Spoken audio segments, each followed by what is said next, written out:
नमस्कार दोस्तों, स्वागत करता हूँ आप सभी का हमारे यूट्यूब चैनल पर। आज है हमारे साथ नवीन सियाग का भारत की टॉप इंजीनियरिंग इंस्टीट्यूट के अंदर एडमिशन हुआ है, आईआईटी दिल्ली के अंदर।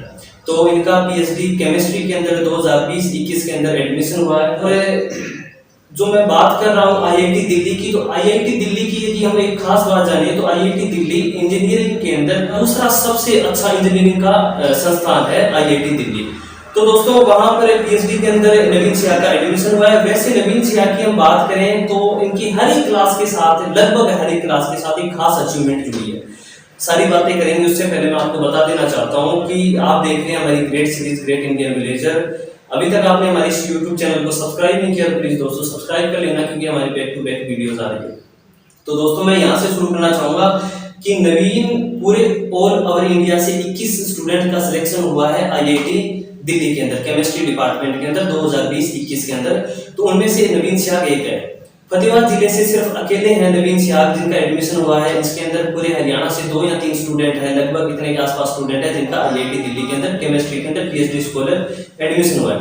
तो इनसे अब बात करें, सबसे पहले मैं आपको बहुत बहुत बधाई देना चाहता हूँ नवीन सियाग कि आपके इसके अंदर एडमिशन हुआ है।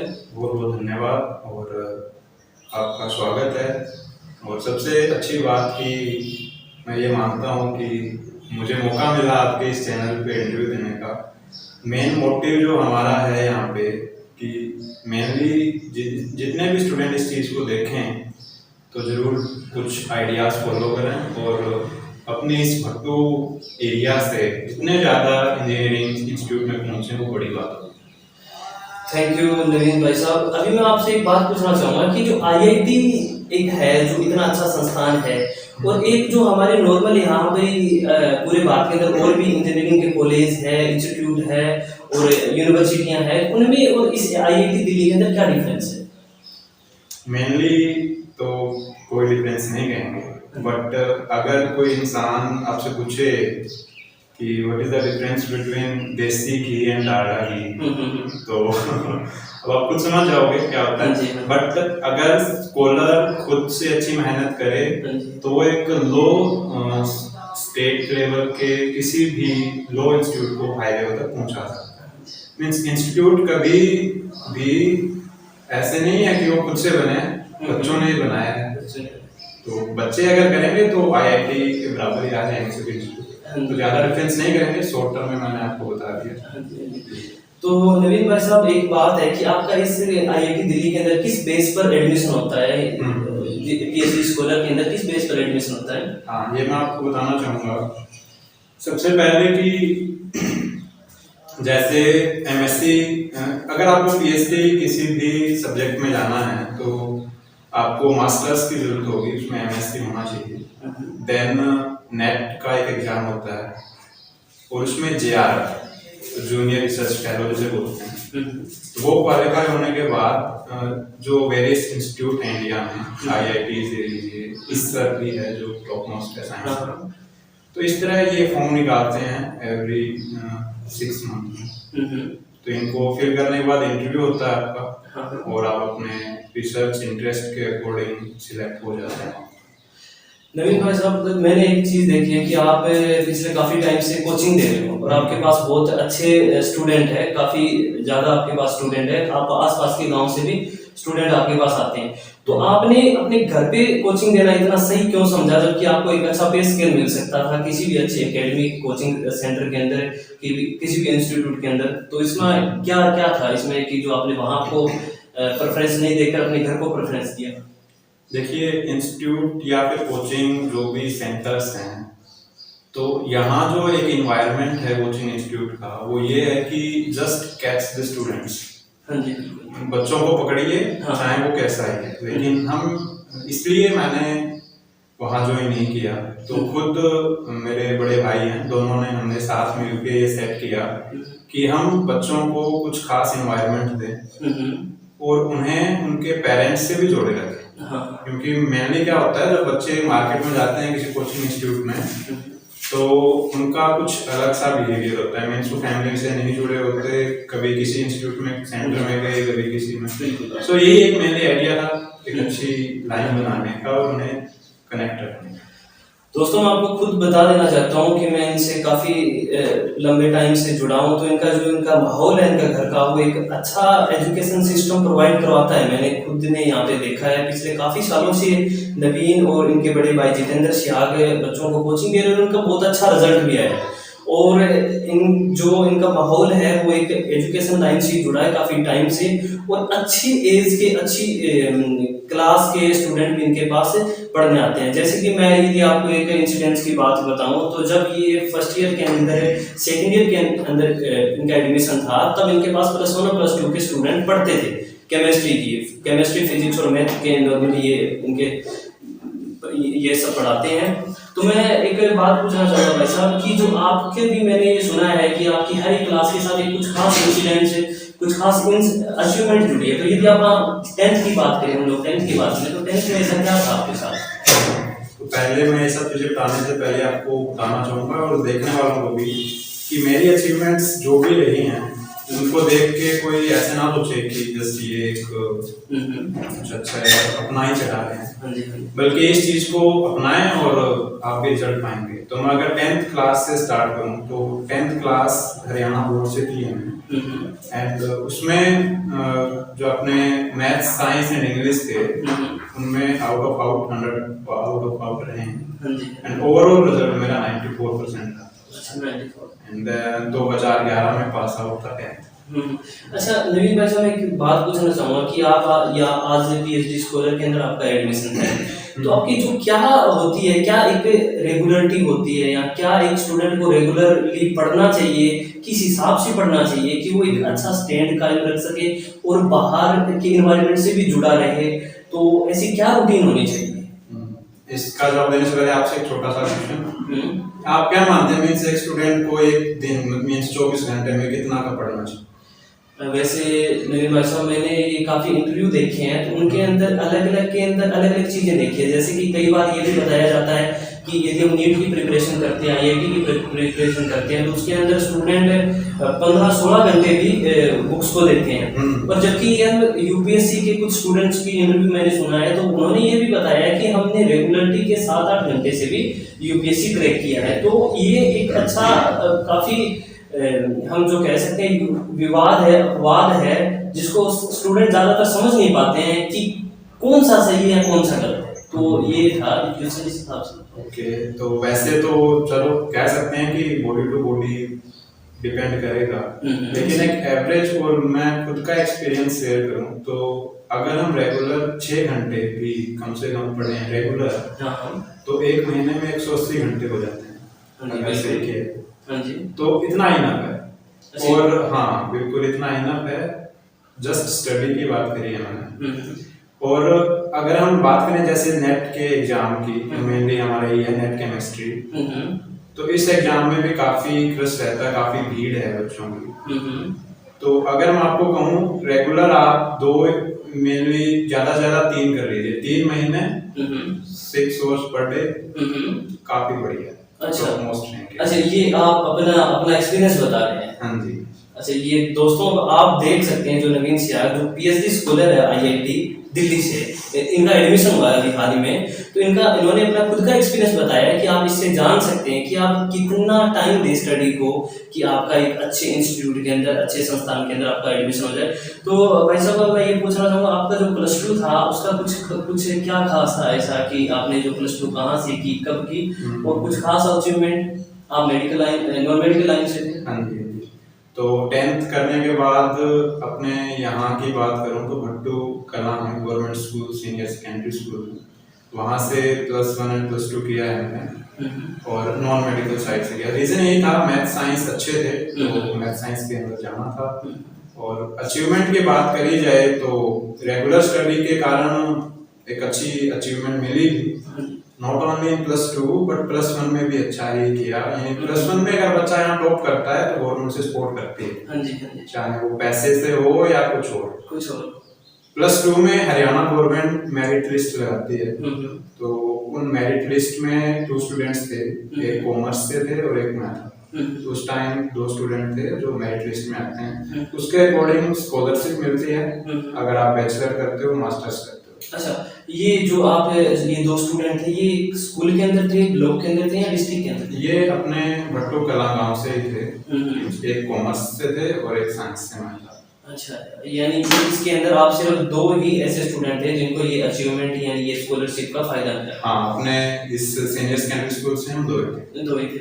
और वैसे दोस्तों मैं आपको बता दूं, जब नवीन भाई साहब इस क्लास के अंदर थे, प्लस टू के अंदर, तब भट्टू ब्लॉक के अंदर सिर्फ एक ही सीनियर सेकेंडरी स्कूल था। तो इसका हम ये कह सकते हैं पूरे भट्टू ब्लॉक से, जिसमें अराउंड 24-25 गांव आते हैं, उनमें सिर्फ दो ही स्टूडेंट ऐसे थे जिनको ये स्कॉलरशिप का फायदा मिला अपनी मेहनत और लगन से। तो भाई साहब मैं ये पूछना चाहता हूँ कि आप जो ये नेट होता है एक जेआरएफ होता है, इसके अंदर क्या डिफरेंस है? और आईआईटी दिल्ली में एडमिशन के लिए जेआरएफ चाहिए या नेट चाहिए? देखिए, अगर आप पीएचडी में जाना चाहते हैं तो जेआरएफ कंपलसरी है। जेआरएफ नहीं है तो आप गेट के एग्जाम के साथ भी जा सकते हैं, इसमें अच्छी रैंक हो तो भी पीएचडी में एडमिशन हो सकता है। नेट और जेआरएफ के डिफरेंस की बात करें तो मीन्स अगर मान लीजिए 100 बच्चों ने नेट का एग्जाम दिया, उनमें 15% नेट क्वालिफाई माने जाएंगे और उन 15% के फिर से 15% कर लीजिए वो जेआरएफ क्वालिफाई माने जाएंगे। अच्छा, तो नवीन भाई साहब मैं एक चीज और पूछना चाहता हूँ, कौन सा अटेम्प्ट था आपका जो जेआरएफ क्लियर या नेट क्लियर था? आपका कौन सा अटेम्प्ट था? किस अटेम्प्ट में आपने क्लियर किया? हाँ, तो मास्टर्स के बाद मैंने सेकेंड अटेम्प्ट में ये जो चीज थी वो गेन करी, मीन्स क्वालिफाई हुआ। दिसंबर में मैंने ये एग्जाम पास किया। देन इसके साथ साथ गेट का एग्जाम भी जो फरवरी में होता है नेक्स्ट ईयर का, वो भी मेरा क्वालिफाई हुआ। तो ये दोनों एग्जाम एक साथ में, अटेम्प्ट सेकंड कहेंगे हम, सेकंड अटेम्प्ट में मेरा क्वालिफाई हुआ। तो नवीन भाई साहब एक चीज और देखी है मैंने कि आप जब मैंने उस टाइम की बात कर रहा हूँ जब आप ग्रेजुएशन के अंदर थे, तो आप अपनी एज के स्टूडेंट या अपनी बड़ी एज के स्टूडेंट को भी पढ़ा देते थे या अपनी एक दो क्लास पीछे के स्टूडेंट को पढ़ा देते थे। तो क्या आपके पास उस टाइम इतना एक्सपीरियंस था या इतना नॉलेज था कि आप उनको पढ़ा देते थे? पढ़ाने के लिए वैसे कहें तो एक्सपीरियंस और नॉलेज दोनों की जरूरत होती है, तो दोनों चीजें होनी चाहिए। बट अगर आपको नॉलेज है तो एक्सपीरियंस बनाया जा सकता है, और एक्सपीरियंस है तो नॉलेज भी बनाया जा सकता है। मेरे पास उस टाइम नॉलेज था, एक्सपीरियंस बनाया। और ऐसा नहीं है कि क्योंकि उस टाइम मेरी एज थी 15 to 16, बट आज अगर हम देखें तो कुछ ऐसे प्रोफेसर्स हैं जो 8 to 9 year olds भी हैं। मैं आपको एक नाम बताऊंगा, उसका नाम है, उनका पूरा नाम ध्यान नहीं है बट आप सर्च करिएगा, आइजैक, ऐसा कुछ नाम है, आइजैक। तो वो प्रोफेसर हैं फिजिक्स के, 8 साल के हैं। अच्छा, हाँ, अच्छा। तो अगर वो ऐसा कर सकते हैं तो मैं तो उनकी डबल एज में। सही है, बिल्कुल बिल्कुल भाई साहब। अच्छा, एक और, अब कितना टाइम हो चुका आपको पढ़ाते हुए, ऐसे कोचिंग की बात करें, ट्यूशन की बात करें? तो देख लीजिए, मैंने +1 से स्टार्ट किया था एज ए, वो कहते हैं ना प्रोफेशनल ट्यूशन, मतलब जहाँ फीस भी ली जाती है, तो वो मैंने आफ्टर +2 स्टार्ट किया। अच्छा, मैं आपको एक बात और बता देना चाहता हूँ दोस्तों कि नवीन सिहाग को काफी ऑफर भी मिल चुके हैं बाहर से, कई इंस्टीट्यूट, एकेडमिया, स्कूल भी इनको ऑफर दे चुके हैं कि आप हमारे पास आके पढ़ाओ। तो इन्होंने जो अपना एक मोटो बताया था कि क्या सिस्टम है कि जो बच्चे स्टूडेंट गेन करने का होता है, उनका जो मेन मोटिव होता है, तो इनको ये चीज़ पसंद नहीं थी।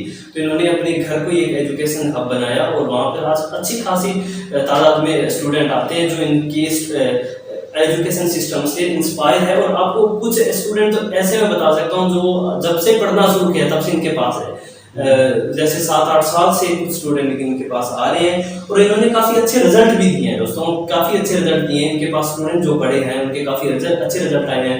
मैं भी इनका स्टूडेंट रहा हूँ एक टाइम में, और वैसे आज भी मेरे को बहुत कुछ सीखने को मिलता है इनसे, काफ़ी बार मैं इनके पास आता हूँ। और ऐसा मैं एक बात और पूछना चाहता हूँ, जैसे कि आप ग्रेजुएशन कहाँ से करते हो, उसकी क्या एक जो आफ्टर +2 आपने नॉन मेडिकल थी, तो एक आईआईटी की तरफ, आईआईटी बीटेक की तरफ ना जाते हुए आपने कहाँ से की, और क्या कुछ उसकी एक खास अचीवमेंट थी? देखिए, आईआईटी एक मेन ड्रीम था कि वहाँ जाएंगे, ये था।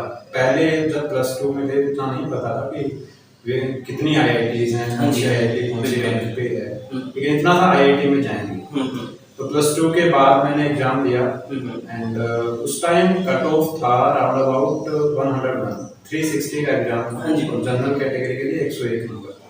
लेकिन मेरे 92 थे, तो वो एग्जाम क्वालिफाई नहीं हुआ। और मैंने ये बिलीव रखा है कि मैं कोचिंग नहीं करूंगा, मीन्स खुद से होगा ठीक है, जितने टाइम में होगा वो बढ़िया है। तो इसलिए मैंने एक साल बंक करने की बजाय बैचलर करना ठीक समझा और अपने हिसार गवर्नमेंट कॉलेज से मैंने बीएससी किया है। और ड्यूरिंग बीएससी रिजल्ट्स केमिस्ट्री भी अच्छे रहे।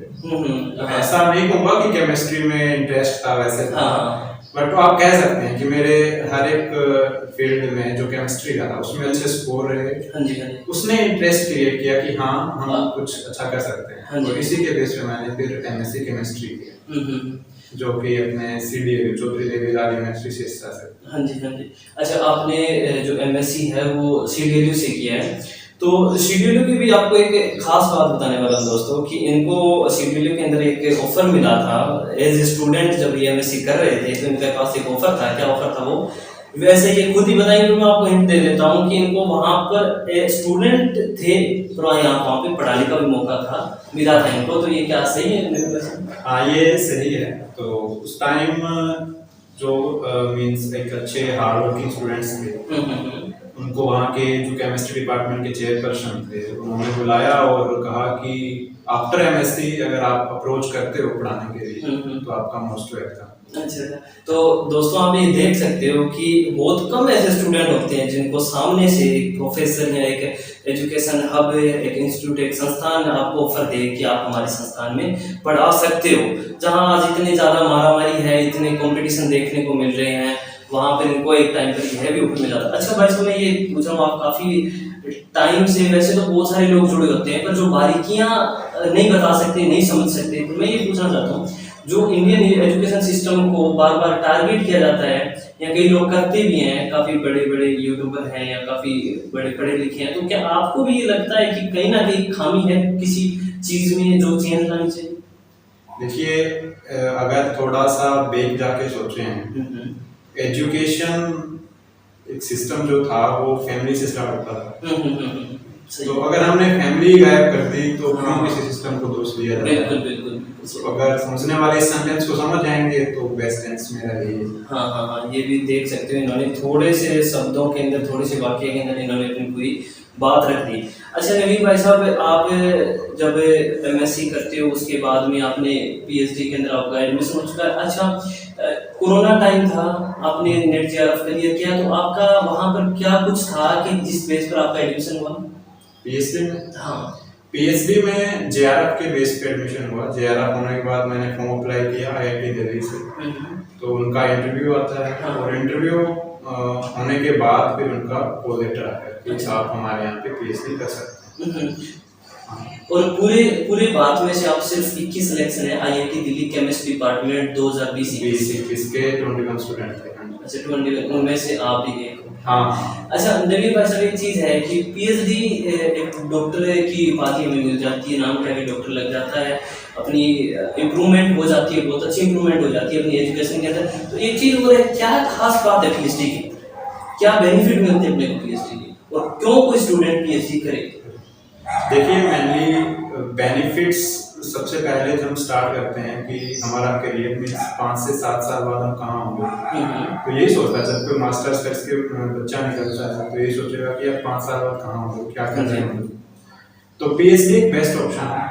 आपकी जो फाइनेंशियल चीजें होती हैं तो वहाँ पे एक अच्छी सैलरी भी देते हैं, सैलरी नहीं कहेंगे, स्कॉलरशिप तो बेस्ट ऑप्शन है। अराउंड अबाउट 40,000 आपको पर मंथ मिलता है, तो बहुत बढ़िया है।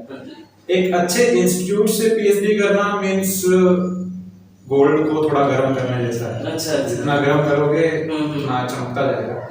वैसे पीएचडी करने के और भी इंस्टीट्यूट्स हैं, प्राइवेट पीएचडीज भी होती हैं, बट आप अच्छे इंस्टीट्यूट से करते हो तो अच्छी मेहनत होगी, तो आप अच्छा निकल के रहोगे। तो दोस्तों, इन्होंने आप अभी एक बात और बताई है कि जब पीएचडी करते हैं हम तो वहाँ से हमको एक स्कॉलरशिप भी मिलती है। तो ये एक चीज़ और है कि ये पढ़ाई हम कर रहे हैं, सिर्फ पढ़ाई कर रहे हैं और वहाँ से हमें स्कॉलरशिप मिल रही है, जैसा कि इन्होंने बताया अराउंड 40,000 के आसपास।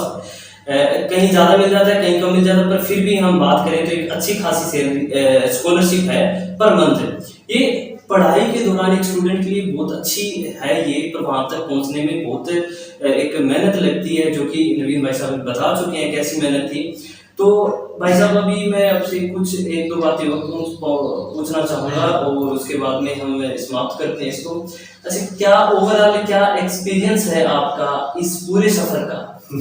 क्या कहने का मतलब है किस स्टडी की हम बात कर लेते हैं तो भी किस हिसाब से करनी चाहिए, कहाँ तक आज के टाइम में कंपटीशन को देखते हुए इतना लंबा क्या पढ़ना सही है, या फिर जल्दी से जल्दी आज बहुत सारे 10th बेस पर +2 बेस पर नौकरी की भी कोशिश करते हैं कि जॉब मिल जाए, तो क्या आपने भी कभी कोशिश की?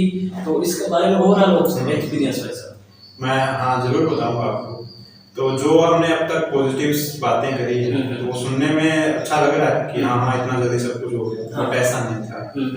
आफ्टर एमएससी काफी बर्डन था, क्योंकि जैसे मैंने एमएससी किया तो एक सबसे अच्छी और सबसे अच्छे नंबर की मींस काफी पोस्ट्स निकली थी और वो ग्रुप डी की थी हरियाणा। तो एक एमएससी से निकला हुआ बंदा, उसके पास एक बर्डन था सोसाइटी का कि भाई तुम ग्रुप डी ज्वाइन कर वरना क्या होगा। तो इस तरह से मैंने वो सबके सामने मना कर दिया कि नहीं मुझे ग्रुप डी में नहीं जाना। तो मुझे भी डाउट था कि करेंगे क्या, फिर ग्रुप डी में भी एक अच्छी सैलरी मिलती है। तो फिर मैंने क्या किया कि प्रिपरेशन स्टार्ट करी कि नेक्स्ट जेआरएफ की तैयारी करते हैं। तो फर्स्ट प्रिपरेशन मैंने जैसे आपको बताया सेकंड अटेम्प्ट में मेरा क्वालिफाई, फर्स्ट में क्वालिफाई नहीं हुआ। तो फिर से एक वो बर्डन याद आने लगा कि ठीक था ग्रुप डी ज्वाइन कर देते तो बेस्ट था। तो फिर मैंने स्टार्ट भी की, तैयारी भी स्टार्ट की। तो एक कलर का एग्जाम भी हुआ और अच्छा हुआ कि वो एग्जाम मेरा क्वालिफाई नहीं हुआ, ठीक है, क्योंकि उसके बाद नेक्स्ट दिसंबर में मेरा जेआरएफ क्वालिफाई हो जाता है। अच्छा, तो ये एक अच्छी चीज थी। और उसके बाद यहाँ फिर ज्वाइन किया। बात करें कि भाई 10th +2 के ऊपर आप नौकरी ज्वाइन कर लें तो चीजें सभी देखनी पड़ती हैं। हम इतने अमीर देश में नहीं है, मैं ये कहूँगा। तो चीजें सभी देखनी पड़ती हैं, वो अपने खुद पे है। अगर आपने 10th +2 में गवर्नमेंट जॉब नहीं अप्लाई करी है तो आप खुद को चैलेंज कर रहे हैं कि मुझे पढ़ना है, मेहनत करनी है और आगे जाना है। बिल्कुल। तो ये पॉइंट खुद के ऊपर है। तो मैं ये कहूँगा कि खुद में है दम तो आइए और तैयारी करिए। यानी आपको इस चीज का विश्वास है कि मैं हाँ कर सकता हूँ, तो आप लंबी दूरी तक पढ़िए, काफी पढ़िए। और यदि आपको ये लगता है मेरी फाइनेंशियल कंडीशन ऐसी नहीं है और मेरे को जल्दी से जल्दी किसी जॉब की जरूरत है, तो आप 10th और +2 बेस पर आप फॉर्म अप्लाई करके उसकी कोचिंग करके आप वहाँ पे ज्वाइन कर सकते हैं। फाइनेंशियल चीजों को आगे नहीं रख सकते। अच्छा। पैसा आपको रोक दे तो आप कमजोर ही हो। अच्छा, पैसा नहीं रोक सकता, बट ये कहने की बात है कि भाई काफी क्रिटिकल सिचुएशन हो जाती है कई बार।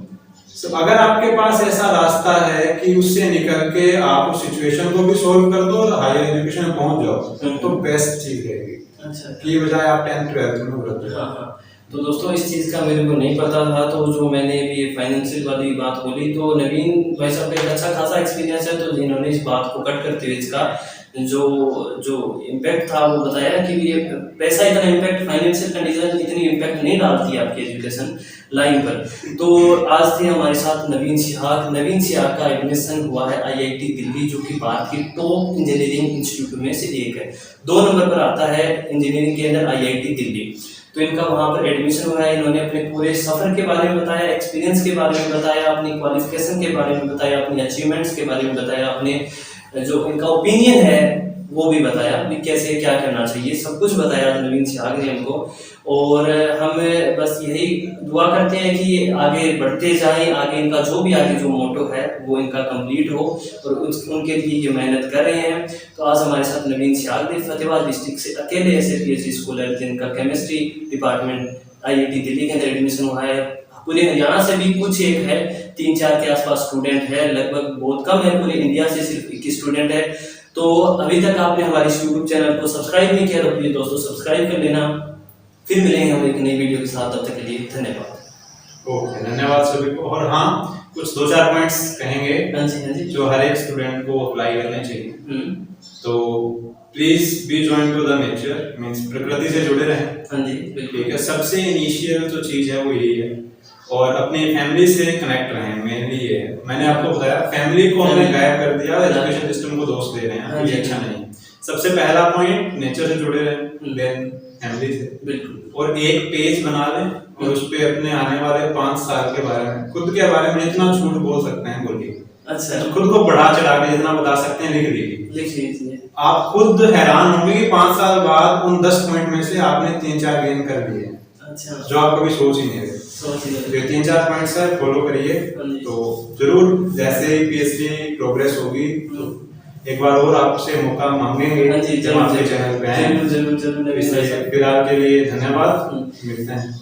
तो दोस्तों, नवीन जाते जाते नवीन भाई साहब ने एक फाइनल कुछ टॉपिक पॉइंट्स और बताए हैं, काफी अच्छे पॉइंट्स हैं, हर एक स्टूडेंट को जरूर देखने चाहिए, एक बार फॉलो जरूर करना चाहिए और इंस्पायर होना चाहिए अपने से बड़े हर एक ऐसे मोटिवेटर से जो कि आपको मोटिवेट करता है, अपनी फील्ड से जुड़ा है, अपनी फील्ड के अंदर कुछ खास अचीवमेंट हासिल कर रहा है, उसे मोटिवेट होना चाहिए, चाहे आपकी लाइन कुछ भी क्यों ना हो।